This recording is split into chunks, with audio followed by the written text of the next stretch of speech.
So we've looked at a lot of the building blocks into basic derivatives and all those basic rules. Now we're going to start looking at the more complicated things that we can do with them. And the first here is going to be the product rule. And so the product rule is used when you have something like h of x is equal to f of x times g of x.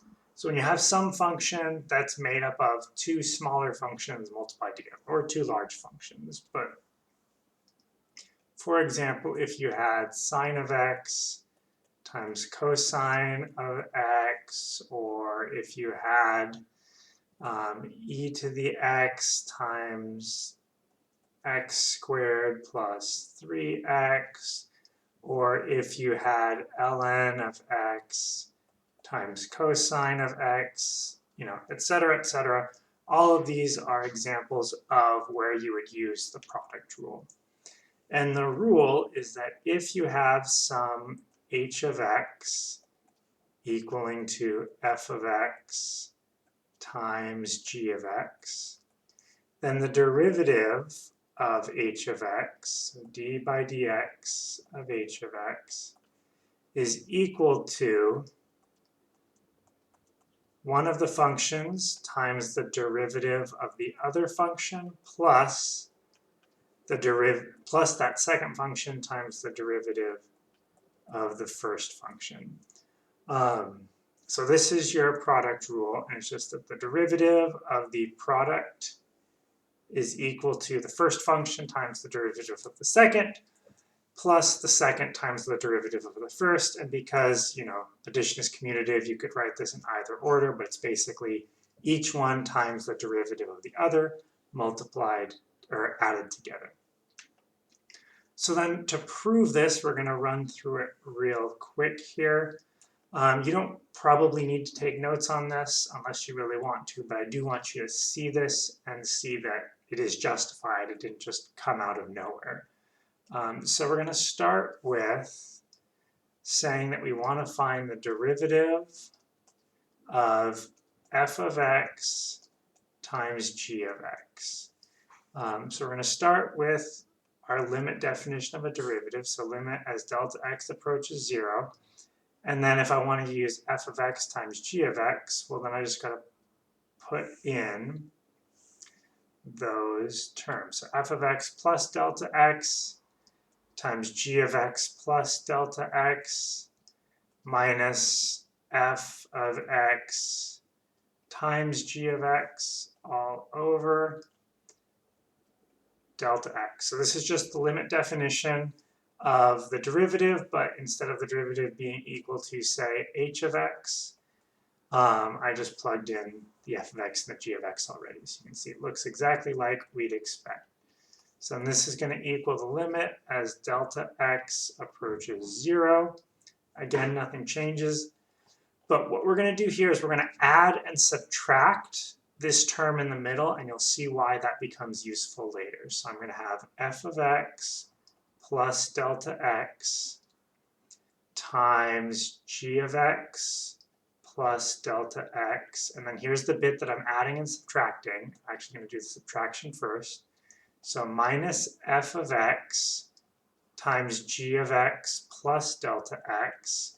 So I just subtracted this chunk off, so I need to add it back on so that it's a net change of nothing. F of x times g of x plus delta x, and then minus what we already had, so minus f of x, g of x, and then all of that gets put over delta x. So this middle chunk right here, I just added and subtracted it, so you can look at that, you can see that adds up to 0. So I haven't changed my expression at all. But now I'm going to separate it into two separate fractions. So limit as delta x approaches 0. And the first one is going to be f of x plus delta x times g of x. Let me erase that real quick and clean it up here. G of x plus delta x. So we've got just that first term in there.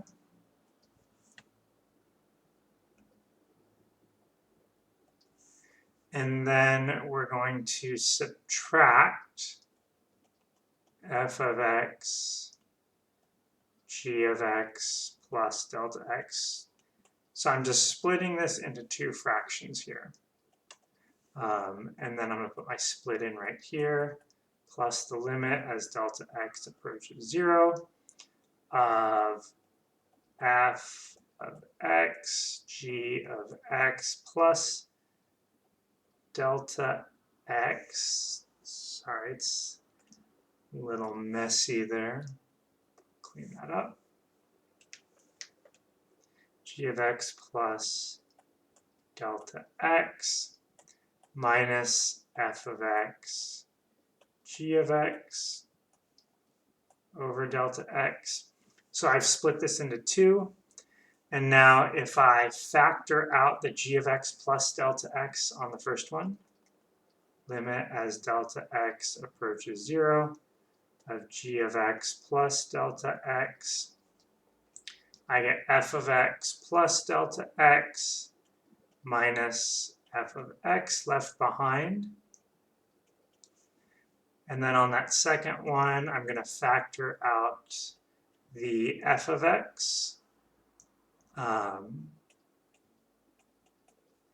I get left behind with g of x plus delta x minus g of x over delta x. And now when we apply our limits, you'll notice that when the limit as g of x plus delta x as delta x approaches 0, this just gives me g of x. And this is f of x. So those end up not being affected by the limit expression. So I can factor those out and get g of x, because again, as delta x approaches 0, this ends up just becoming a constant, which is why I can pull it out of the limit statement. So I get g of x times the limit of delta x approaching 0 of this expression, which you'll notice is just the derivative. And then in the second term, I can easily pull out the f of x. You can see where that's not even affected at all. But then we get the g prime of x. And this, you'll notice, matches what we had earlier of the definition of the product rule. So let's look at two examples real quick. I put in a couple pages because I knew how long it would take. But let's look at just this first one. So the function is cosine of x times e to the x. So f prime of x would equal the first thing, so cosine of x, times the derivative of e to the x plus e to the x times the derivative of cosine of x, which means we just get cosine of x times e to the x plus e to the x times negative sine of x. So if you wanted to kind of clean that up at all, you could have e to the x times cosine of x minus sine of x. Any way that you want to leave this is fine. That's just kind of the most compact way of writing it, we'll say. Then we've got ln of x divided by x, which at first you look at this and might think that's not a product, but we can rewrite this as g of x equals 1 over x times ln of x, which would then mean that our derivative would equal the first thing, so 1 over x, times the derivative of ln of x, which is also 1 over x, plus ln of x times the derivative of 1 over x, which is the same as x to the negative first, which means we get -1 over x squared. So that means we can clean this up a bit. G of x is equal to 1 over x squared times, that will be 1 minus ln of x. So just pointing out that sometimes that if you're 1 over whatever, if you know how to take the derivative of that, then you can work with it here.